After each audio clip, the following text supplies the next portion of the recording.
ഇവരുടെ ഭയങ്കര interesting relationship ആയിരുന്നു. അതിന്റെ ഒരു ചെറിയൊരു തൊട്ട് ഞാൻ പറയാം. നോർമലി ഒരു ചാനലിൽ രണ്ടുപേര് ആങ്കേഴ്സ് വരുന്നു, പക്കാ വൈബ്, കിടിലം ഫ്രണ്ട്സ് ആവുമല്ലോ രണ്ടുപേരും ഒരുമിച്ച് വർക്ക് ചെയ്യുമ്പോൾ.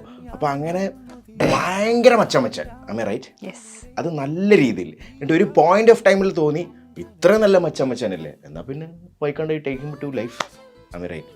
എന്നിട്ട് ബാക്കി പറ.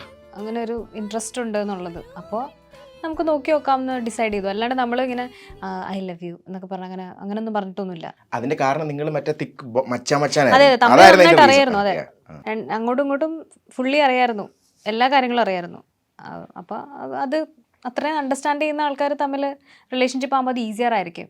നമുക്കൊന്നും ഹൈഡ് ചെയ്യാനില്ല അങ്ങോട്ടും ഇങ്ങോട്ടും. അപ്പോൾ അതുകൊണ്ട് ഞങ്ങൾ എന്നാൽ പിന്നെ ഇനി റിലേഷൻഷിപ്പിൽ എന്നുള്ള രീതിയിൽ കുറച്ച് നാൾ തുടർന്ന് നോക്കാം. അതെ അതെ, വർക്കായി നല്ല രീതിയിൽ.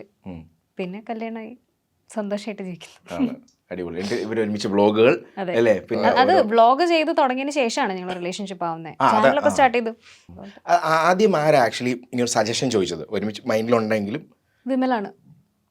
വിമലൊന്നും ചോദിച്ചു, എടോ അങ്ങനെ ഉണ്ടെങ്കിൽ നമുക്ക്? അങ്ങനെ ഒരു ഭീകരമായ ഒരു സംസാരമൊന്നും ഉണ്ടായില്ല. അങ്ങനെ പറഞ്ഞു എൻ്റെ അടുത്ത്, ഇങ്ങനെ ഞങ്ങൾ കാഷ്വലി സംസാരിക്കുന്നതിനിടയിൽ പറഞ്ഞു താല്പര്യമുണ്ട്, ഇഷ്ടമാണ്, അങ്ങനെ പറഞ്ഞു. അപ്പം ഞാൻ പറഞ്ഞു ഇരിക്കും.